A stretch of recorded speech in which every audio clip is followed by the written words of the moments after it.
What's up and welcome to Idle Insights, a show where each week I, Treavor Bettis, talk to interesting people about idle champions and Dungeons and Dragons. And joining me this week, we got two people. We got Eugenio Vargas and Brian Gray. Hello! What's up? Hi. Hi, hello.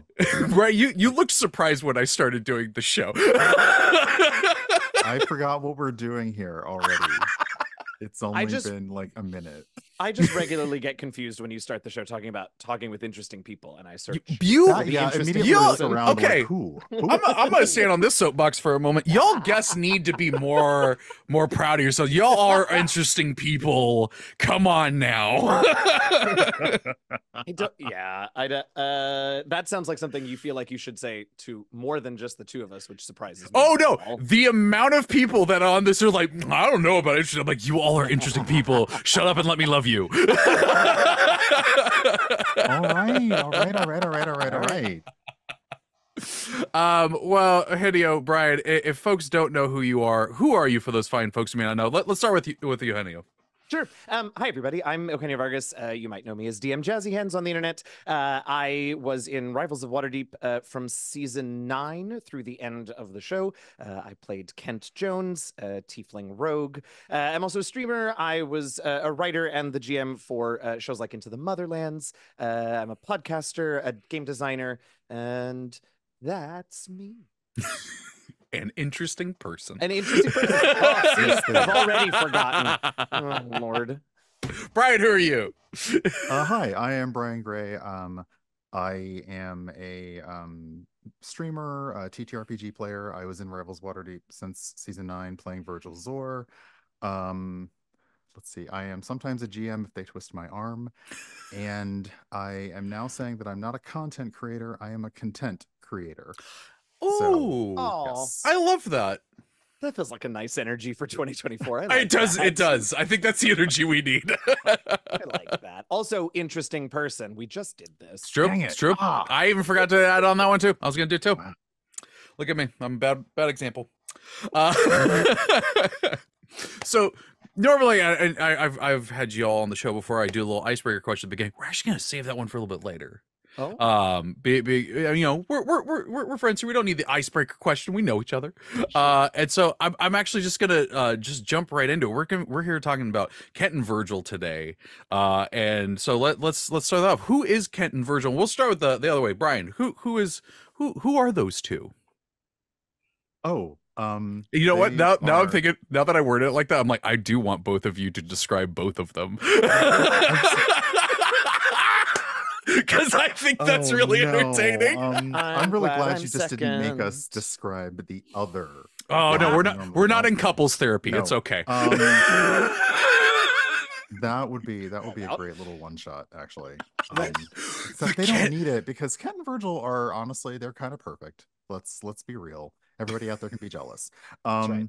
They are the adventuring couple that Eugenio and I created.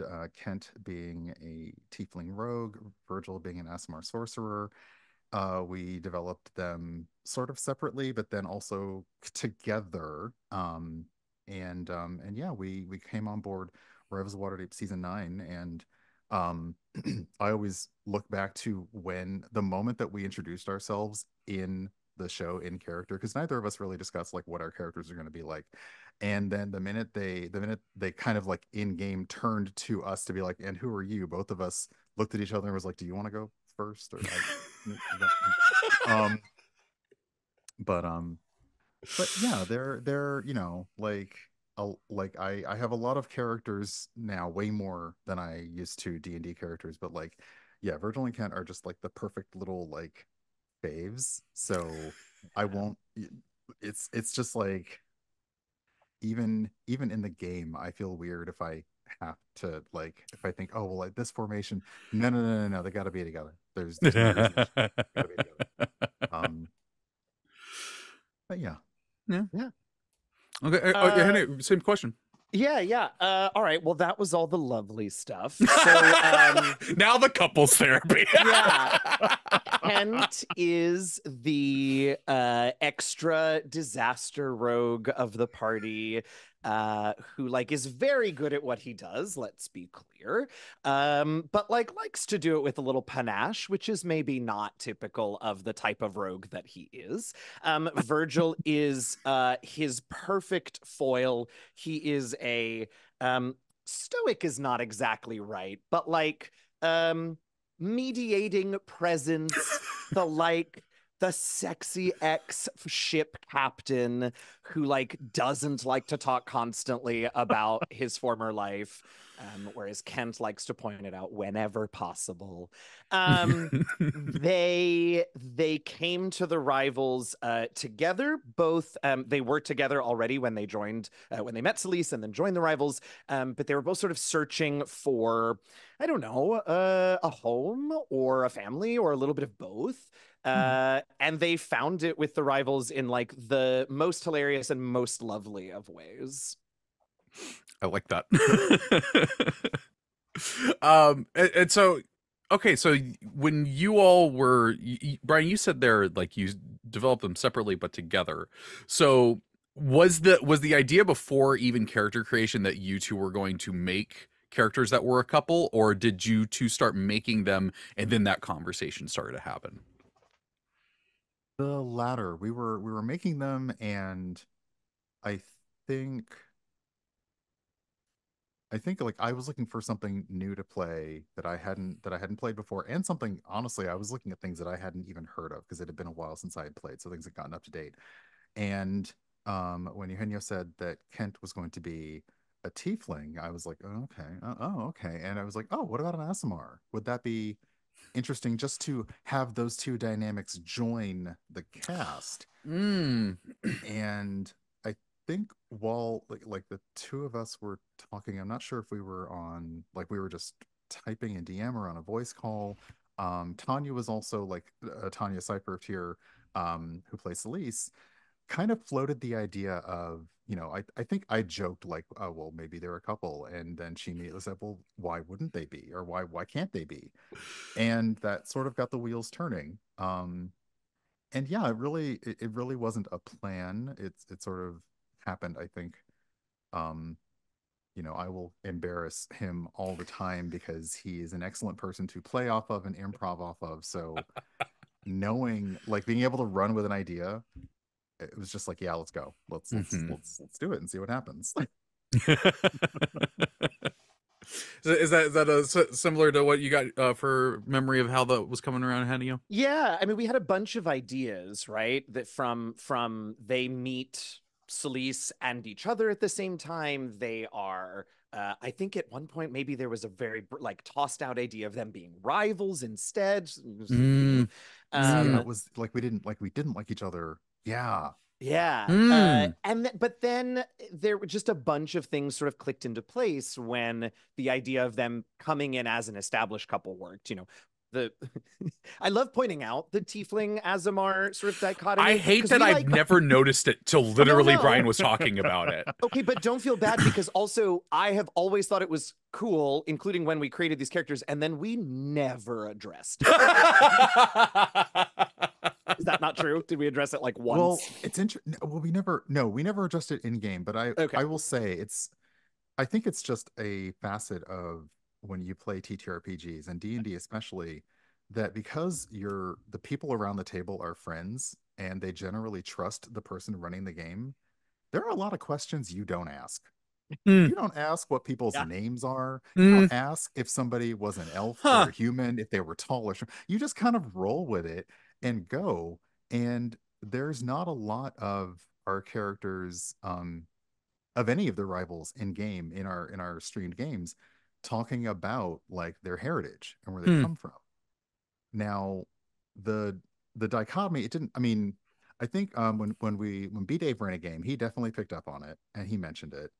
Um, and I really only think we've talked about one time. Kent's parents invited us to visit, Oh which we my never god. really, yeah, we never really talked about. And then when that was, I think that was when our late season, Mhm. Virgil, his Asimar heritage, basically skipped a generation, like his from his grandmother skipped Oh. down to him and didn't really hit anybody else in the family. So yeah, we never really kind of nobody even as a joke, which was obviously an easy joke to hand off to any GM, nobody even said anything about it. We were just like, okay, yep. Yeah. You know, fine. there was already another tiefling in the party. We had a bird person. It wasn't remarkable. Right. Like, we already had horns, we had wings. We were just kind of Yeah. coming in and filling out the extras. It's so funny that like I find that in a lot of my games, like if someone's a human, that's the weird thing, where it's just like it'd be weird. Like I remember having I was DMing a group one time, one of them was a dragonborn, and they walked into a chat. Was like, oh, does anyone look at me weird? I'm like, dude, you're a walking dragon next to a human devil, a bird man, and a fish person, and a human. You're normal, like. Mhm. But I love the idea of them coming in as a couple to begin with, because that's just something you don't really see a lot in games, even like at home games and stuff. Like characters might have one just like, oh, I feel like our characters would start to like end up together and stuff like that, and I've seen that work out on shows and stuff like that. I cannot think of another pairing that just came on. They're like, we're together, and that's how it is. Yeah, I mean, I don't know that I would necessarily recommend it to everyone either. Oh no, like, no, I'm not saying like no, try it with your but... friends today. No, I'm not saying no. I understand. But thinking about it, like, I don't know actually even, well, with you I would, but like if I were creating if I were coming onto a show with another person now, even someone I knew, I don't know that I would want to try it again necessarily. Mm-hmm. We, in many ways, we are both, I will say we are both, so that I don't get yelled at here. We are both talented and ready for improv, and we work together very well. But I will also say we also got lucky, because back when we were joining Rivals, we certainly did not know each other as well as we do now. Mm-hmm. And so there was a lot of like, it just so happened that we played off each other super well, that our concepts of our characters did happen to already have a little bit of like foil-ishness that we then were able to play up. But there's a lot that kind of can go wrong, and we were lucky to avoid a lot of it. But it's I don't know. When we talk about it now, I realize how fortunate we are. Yeah, no, for sure. I mean, I do. I think it's a great idea. I love the idea of, even if you're sitting down with people for the first time, I love the idea of establishing relationships with your characters. So, you may all be like, bonded as siblings on the battlefield. That may be why you're close and why you're super defensive of each other. In our case, having that was sort of the bond of our two characters. And it came up more than a few times where somebody would threaten one of us or the other and things would not go well. But I will admit, most of the time, thankfully, we just got to play up the fact that we were in a relationship more for the fun and the humor of things versus you threatened him and I will kill you with death from space kind of thing. Not that you're thinking of any particular example. Go check out Idle Champions Presents Hunger of the Far Realm. It's fine. I mean, you might say it's the perfect place to plug that, so That's so good. My wife and I did do we've done this once where we went into a game where we're like, okay, you know what, we're gonna be a married couple. And that in that situation, it's like, I think I know her pretty well, that I think it's gonna be okay. But yeah, I definitely, like, even at a home game, but let alone streaming, like being like, hey, I don't know you very well, but we're gonna play two characters who are in a relationship together from the get-go. That is a lot.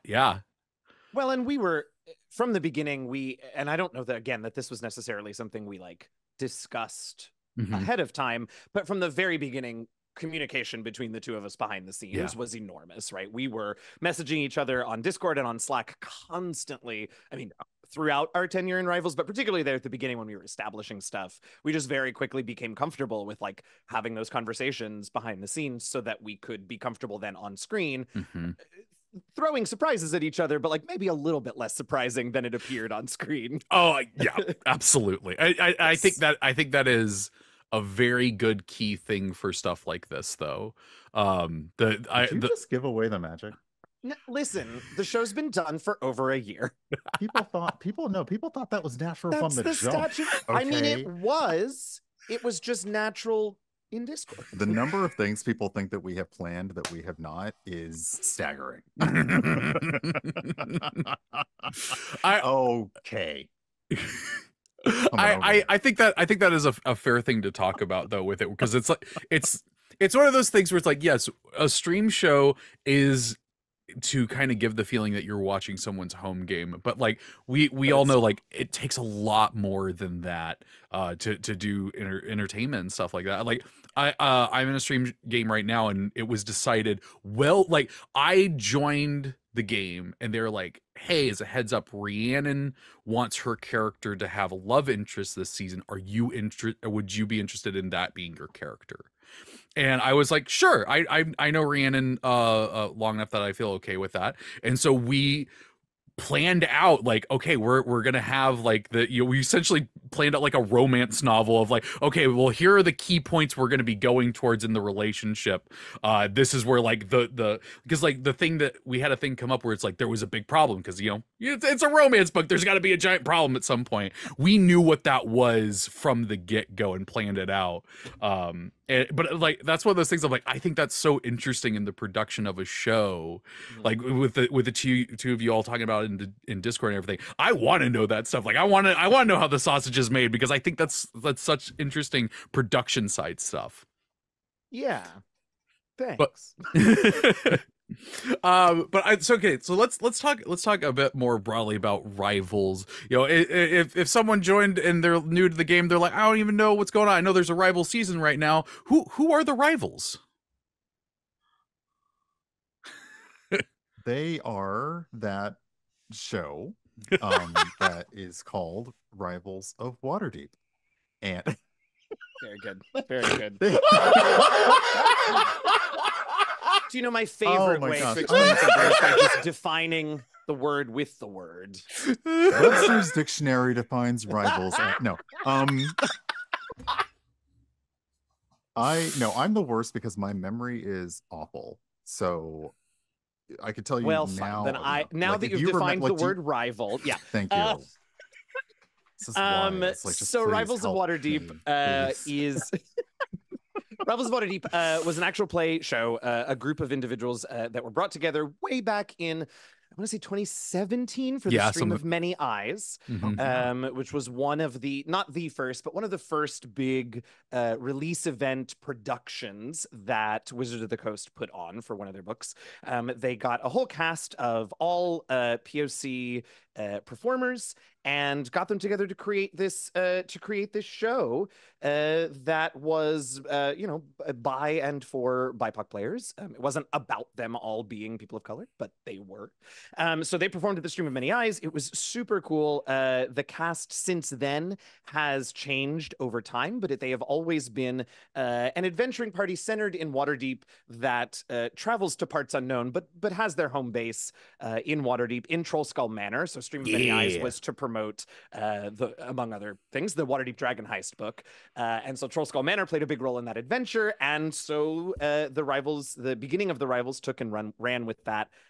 They got the deed to Trollskull. They made it their home base. And then the party shifted and changed and grew and shrank over the years since then. But the core group that remained from season 1 to season 15 was Celis, played by Cypher of Tyr, by Tanya DePass, Shaka, who was played by Sharif Jackson, and it was just those two from the beginning. The rest of the cast morphed in and out. Oh, wow. I don't think I actually realized that it was just the two of them that had been there the whole time.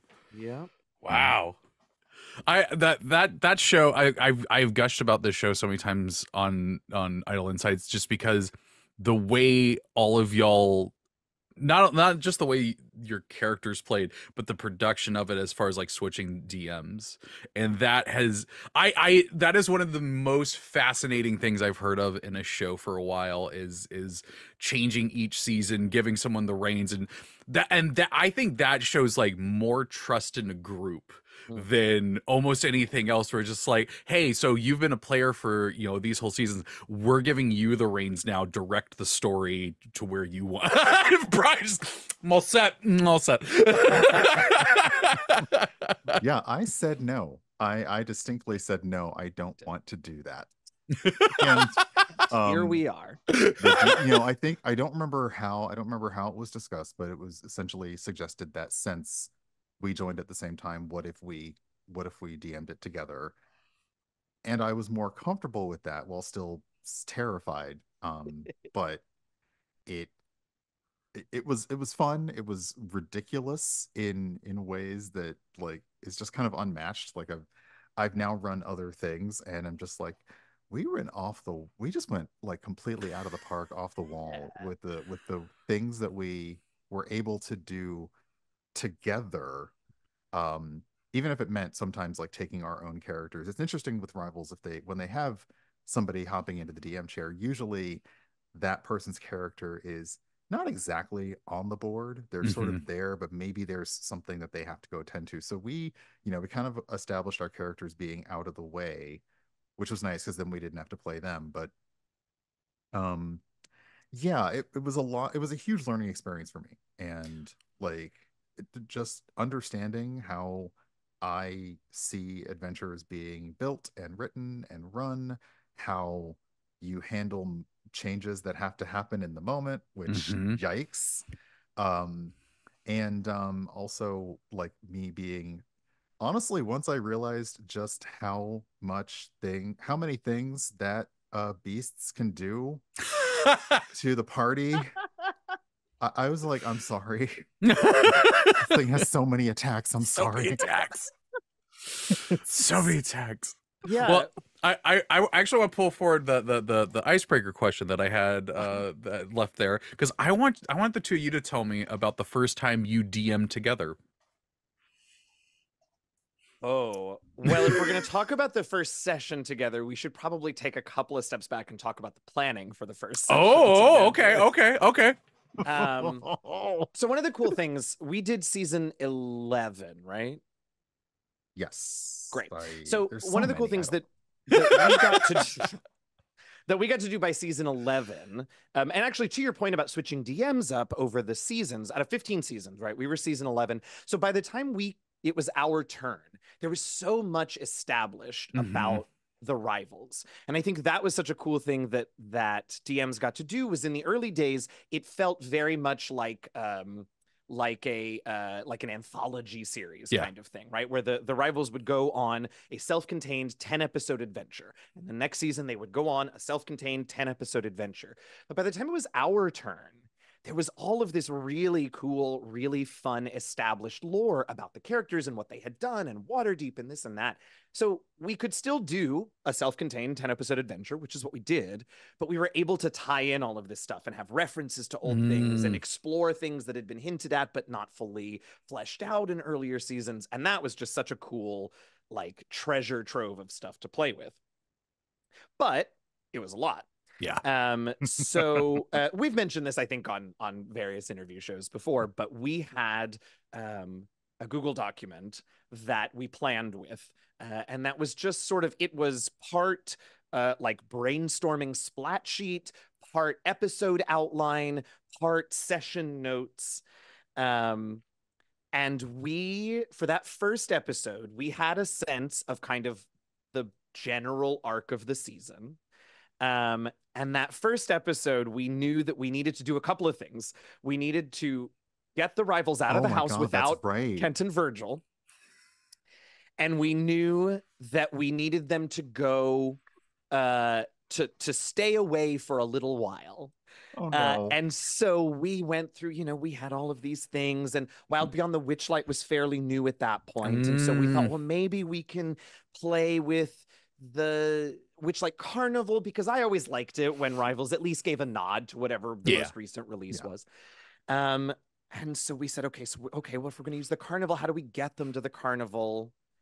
And I honestly, maybe you remember better than I do. I don't remember. I think it was you. I'll blame you. I'm already, the way that we got them all out of the house was we knew that that most of them probably wouldn't want to be around for something particularly self-aggrandizing and spotlight on them.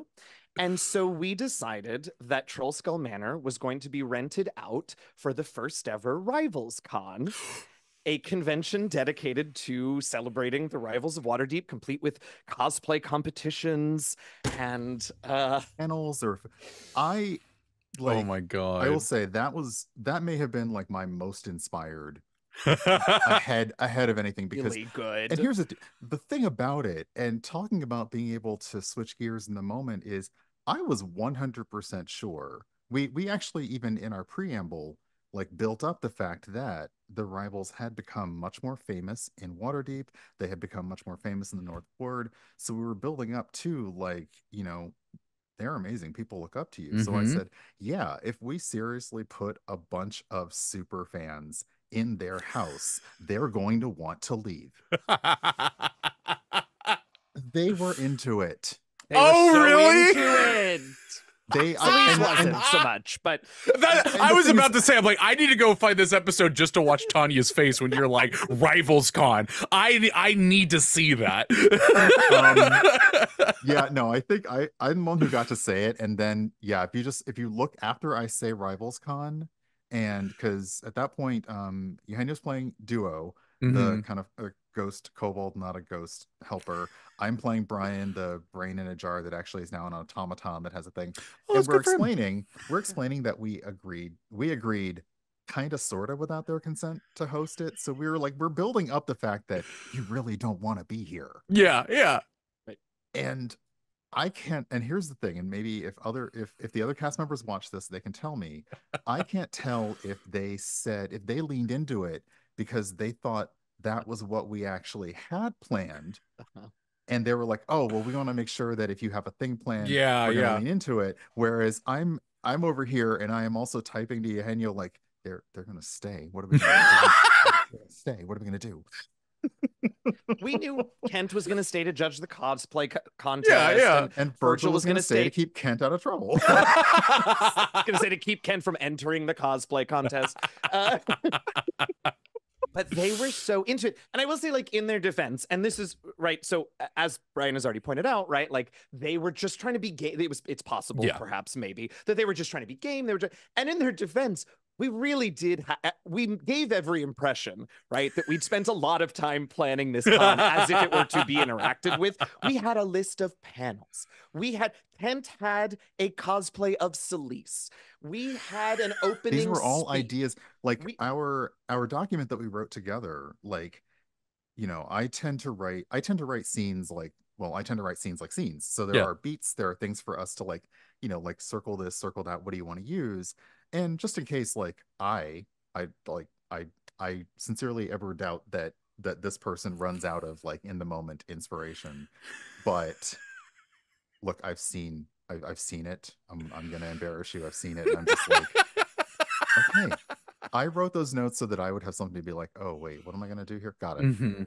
And so yeah, we were building it up a little bit, and we were also kind of like, as they were reacting to what we said, we were mentioning the things that we've written to kind of give them time to process how they were going to respond. Yeah. And I think that Eugenio's right, is that we were, because of that filler, it maybe sounded like that was our plan.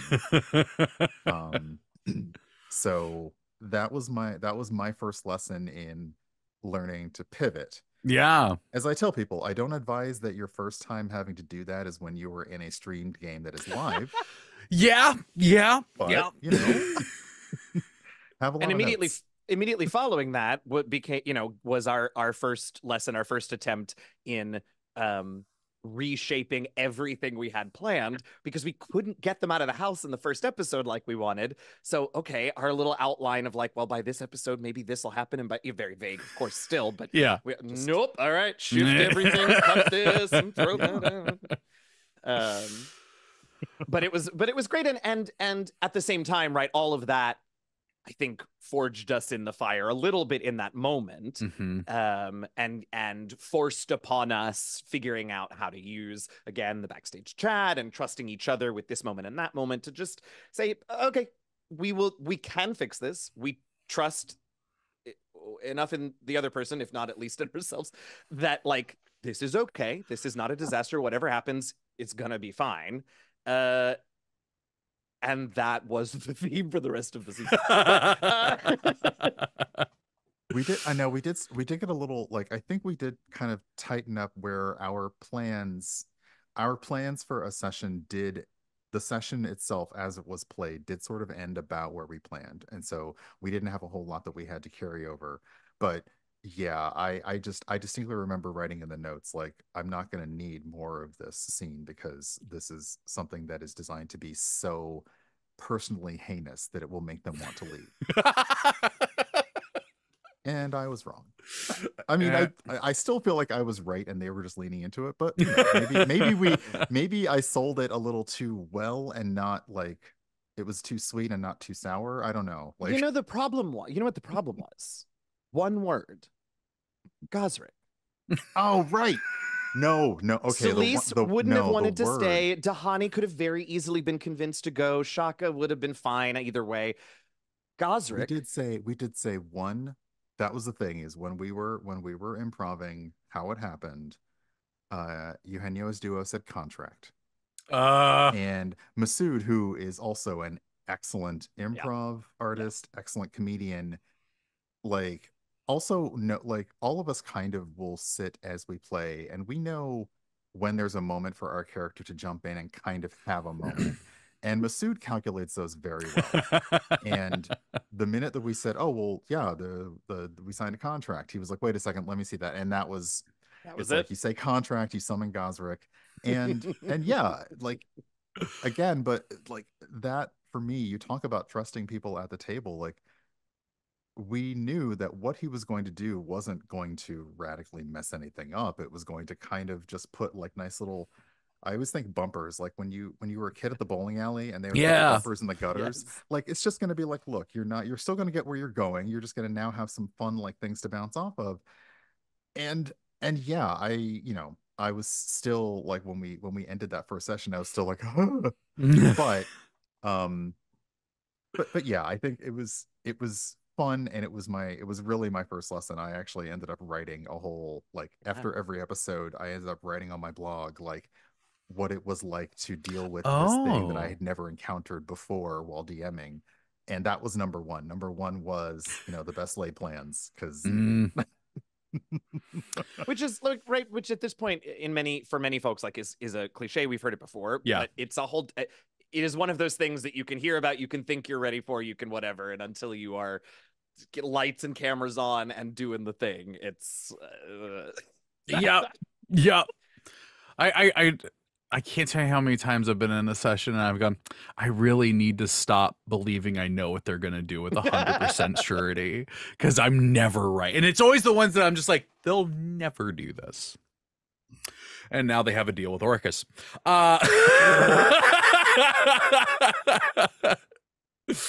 fine. Yeah, I know, it's probably fine. Yeah, it's totally chill. So I do want to ask, like, for that episode, like, were you all improving like the panels and stuff like that? You improved an entire convention. Bold of you to think that I would be able to improv that much. No, I feel like I have learned, and especially Eugenio has learned, I will write a novel of notes. A novel of notes for a 30-minute session. Doesn't matter. I'll just be throwing out pages left and right. No, so I did have a lot because yeah, there is a lot, and as you've said, like, the stream shows, they are supposed to feel like, hey, we're just hanging out with people playing together among their friends. Except, with Rivals, especially after we were all remote, like, we're not all in the same room. We can't really read the body language super well at the table. So I definitely had things that if I needed to refer to, that I could pull and say, this and that. And yeah, so and like I've said, I overwrote. I wrote way more than I needed to. But I but always if it do. worked out, then I mean, it sounds like you wrote just enough. Well, and that's always my thing too, right? And this is a I suppose a difficult technique for some folks, but like uh, over preparing for me is rarely a thing, right? It's preparing wrong. And so writing all of that stuff for the session just meant that like Brian and I really understood what was going on. We knew who was there, we knew the events that were happening, and then the rivals got to play within that. But whatever they did, right? The convention was going on and we understood, the schedule and this and that. Yeah. Right. So the more you understand the world around you and the world that your people are playing in, right, the better prepared you are when they do something bonkers and off the wall to say, well, okay, I know this about the NPCs that are in that scene, and I know this about what's happening in that scene, and I know this about the location. All I have to do now is figure out how those three things would react logically, right? So all of that preparation, well, we happen to use a lot of it directly, but even if we hadn't, right, just understanding what the convention was allowed us to have a convention where we thought we would be kicking them out of the house. Yeah. And it was brilliant the way they were like, no, okay, yeah, we're gonna be here for this, and we made it very clear, like, you don't have to be here, it's all handled. And we thought, okay, great, they will leave. Because also, like, I finally leaned into the fact that Trollskull Manor is where they live, but it is also sort of like a public house. It's also, a tavern, and inn. It's all of these things. So it's where you live, but you have people there all the time. I think even in later seasons, we sort of said, like, where our rooms are, as if you were going to a mansion, like Biltmore Mansion, where our rooms are, where the family lives, is roped off. Like, you can't actually get in there. Because I think, well, yeah, these people are in here all the time. How do they actually manage that? Yeah. I think for many groups, it stopped being an inn, and it was just they happened to live above a tavern. Because I looked at the floor plans for that. There's not a lot of rooms in there. Some judicious expansion. Yeah, we sort of TARDIS ours. There's a lot of the Trollskull Manor is becoming such a funny thing for me as a writer of the game, because we have so many things now that like intersect there that I'm like, I feel like I'm gonna have to make Trollskull Manor a multiversal flux point where it's just like sometimes it's this one, sometimes it's this one. Yeah, but I kind of love that about it, because like that with Dragon Heist, like I love how many people have stories of Trollskull Manor, of how many people's that's their headquarters. It's so fun to hear about those and the differences in them. Yeah, good place, good times. Okay, so going back a little bit, we talked about rivals and then got into the DMing part of it. How was Kent and Virgil's relationship with the other rivals? So when we joined, we were able to develop almost all of those on screen in real time, which was nice. We met Celis, so we joined the season following a season that was DM'd by Tanya. So her character, Celis, had been away from the rivals. So we met Celis as she was traveling back to rejoin the rivals. So she was the only one that we had met previously off camera. And so we were really able to sort of meet those characters in real time and figure out how we reacted to them in real time, which was great. For Kent, there was always a connection with Celis just because she was the one we'd known the longest. And I mean, you would have to ask Tanya more about Celis's side of that. But there was always a feeling of like, that's my anchor person in this group, right? That's the friend that was the friend before the friends. For Kent, I think Gosrick was always sort of fascinating because he was extra like Kent, but in his own way. Shaka and Dahani were so often, at least at the beginning, a little more understated, but Gosrick was always just sort of larger than life in his things. Yeah. And I think, I don't know, I think Kent really took to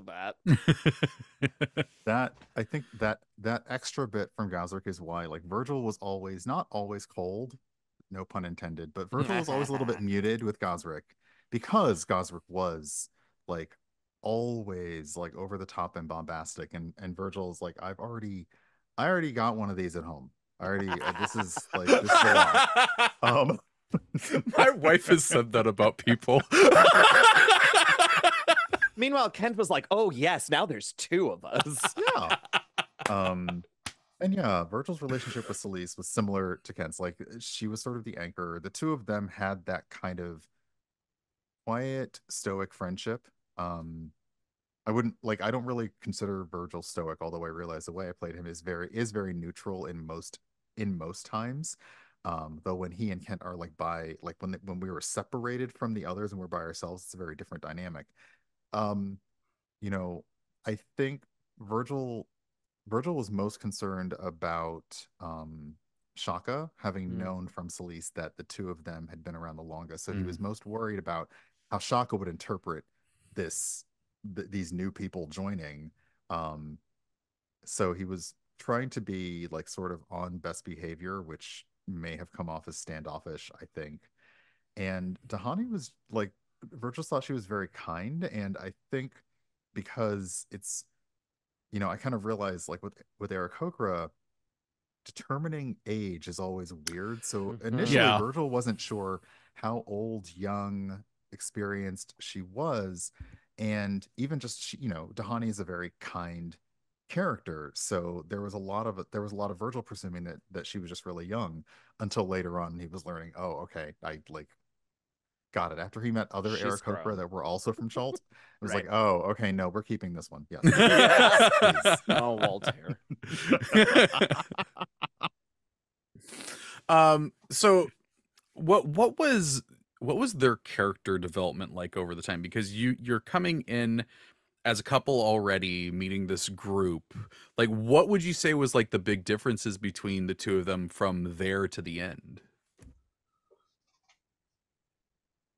I think, well, I'll start by saying I, it's a little, maybe a little, what's the word I want to use? Saccharine or sappy, maybe a I was little gonna say bit. But sappy, yeah. yeah, but I do think that uh, Kent and Virgil were very happy together, but outside of each other, there was a lot missing for them. Mm. And I think they found a lot of that with the rivals. And so I don't know. I mean, Kent, had a lot of darkness in his past before he met Virgil, and Virgil really got him sort of out of some unfortunate places there. But with the rivals, he had found his ebullient extra persona, and they helped him to, I don't know, be comfortable both in that and also just like occasionally letting that go and just relaxing a little bit, I think. Um, Knowing that there was a place and a group of people that he could come back to. Uh, Kind of, I mean, you would never know it watching Kent, even in season 15, but like, I think mellowed him out from where he started in some ways, if he needed to be mellow. I know early on, Kent and Virgil in character had a conversation because as Eugenio said, the characters were they were traveling away from a not great situation, and they were sort of looking for a place to put down roots, or if this isn't going to be the place to put down roots, we got to go because we got to Mm. go find that. Mhm. And the Kent and Virgil had a conversation early on in their introduction where they're talking about like, is this becoming home? Mm. Like, is this what we're starting to think of as home? And I think both of us played with that a little bit of, the first that, they welcomed us in as guests. So immediately we got a huge room and Kent's like, we're never leaving. And it was like, well, yeah, because you have a place to put all your stuff now, which is the most important thing ever. Um, but over time, I think, kind of developing, realizing like these are people that I would fight for. This is a home that I always want to come back to. And this is becoming a city that I want to protect is something that for very like it just kind of for all of the rivals, but for I think for the two of them, um, it really really did kind of sink in. Even when their past caught up with them. I will admit there were some panic moments when the past caught up with them. Do we have Some. to run? Oh, we're running. Okay, we're Yeah, gonna we're run. running. Yeah, um, and yeah, but over time, I mean, we ended up no, we did not meet. We ended up meeting Virgil's family, and we didn't meet Kent's family. And I keep saying yet because I always just assumed that like we're all gonna get like on Slack one day and be like, y'all want to do like another one shot, Yeah. another 2 or 3 episodes. It's gonna happen. Because we do. It's interesting. We like even though we've wrapped the series, there are so many questions that have not been answered and so many things that have not been explored about our characters. Um, but yeah, it really did grow from like, okay, you're just that nomadic wandering adventurer to like you are building a life here and you're building that together. And yeah, it was I as we said, like you're learning how the character reacts to things. And I know that, oh goodness, was it Candlekeep? Was that where we went first? Mm-hmm. Yes. So yeah, when we came in, um, it was a season where we went to Candlekeep. Sorry, Latia was DMing that season. And interestingly enough, it was kind of focused on Celis. There had been a book, there had been a character, Rin had been writing an unofficial biography, which ended up with a publisher, which ended up in Candlekeep, and she had to go like approve the proofs. and we were kind of like, or like the both of us, like, are we going? Yeah, Are we invited? Yep. Oh my gosh, wait, is that when did you establish the Virgil yell? Oh, that was season 1. Our season 1, so season 9. Season 9, okay. Yeah. Like, was it early? It was, oh God. Yeah, no, that was early on before we even actually I think got it on was the in road. Trollskull. Yeah. Yeah. So it was very much a me getting used to playing again because I had not played D&D for a long time, and kind of just kind of going with the flow, not really. I admit I was not fully like on my game because I was still furiously reading through like, oh, what do I, oh, okay, how does this, initiative, please somebody else kill this thing because I don't know what I'm going to do on my turn.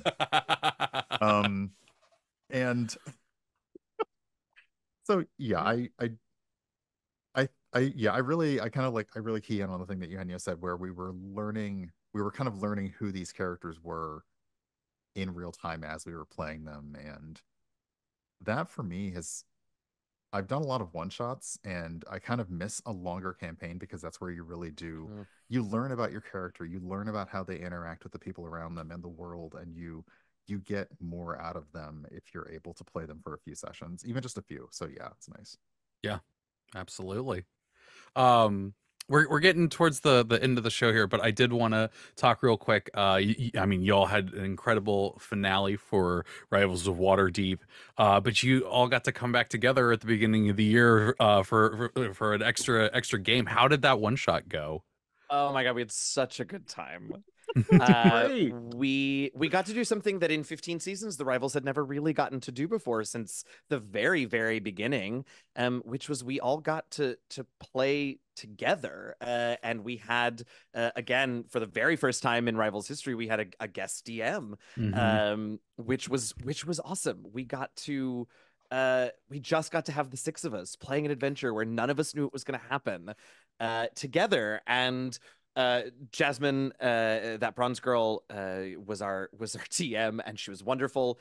She played her character from Acquisitions Incorporated, so we got to tie in another property, which got kind of weird at times because we had already encountered an AU version of her dad, Omen, and Right. he was not our friend. Let me tell you. There was a moment when it was like, what was the last name? Sorry, you're feel like, yeah, Miss who now? Miss what? Was yeah, that with a Omen, D?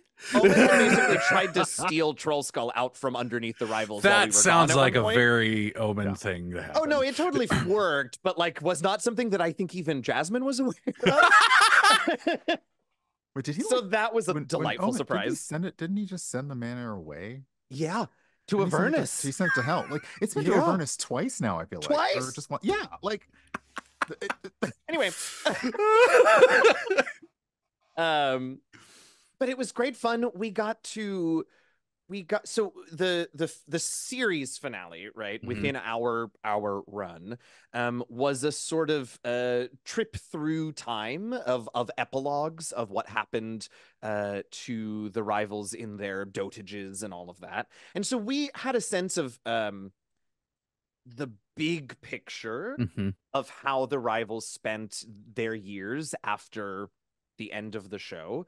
But I don't, maybe not purposefully in the moment, but I realize now it was a very good idea that we did it that way, because it left all of this space for us to explore and fill in blanks and play with what we knew was to come, and then see how we got there through play. And so this delightful little jaunt with Jasmine was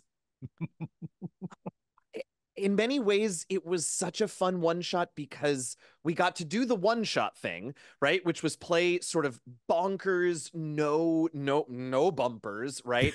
Play out, don't worry about what's going to happen. In this case, not because we're never going to play these characters again, but because we know they survive. And then we also got to have that one-shot feeling with these characters that we had known and loved and developed and played for so long. And that was such a cool juxtaposition of like the best of both of those experiences. Love it. Folks, if you haven't seen that one shot, it is available on our YouTube channel, which if you're not subscribed to yet, you should be, because there's awesome videos like us talking right here, as well as a Rivals one shot. So what's stopping you? But we got to start wrapping things up, because I'm looking at the clock and I know that when this goes live, we got the other show coming up after it. But friends, if people wanted to find you and what you do on the interwebs, where could they do so? Well, you can find me pretty much everywhere at Urban Bohemian, the Twitch, Twitter, X, formerly Twitter, Instagram, urbanbohemian.com is my blog where you can read the scribblings that I do. But mostly you can find me streaming games on Twitch. And you can find me most places on the internet at DM Jazzy Hands, including I'm gonna say Twitter, Blue Sky, Twitch, streaming games a few times a week on Twitch. You can also find stuff that I've written on the DMs Guild. You can find my work in MCDM products like Flea Mortals and Where Evil Lives. You can find some of my stuff in Fizban's Treasury of Dragons. I'm all over the place, so keep an eye out for my name in the credits, and tell me if you like it and stay away from me if you don't. I love it. Thank you both so much for taking time to talk with me today. I can't wait to talk to you all again soon. But that is going to do it for this week's episode of Idle Insight. So until next week, take care of yourself.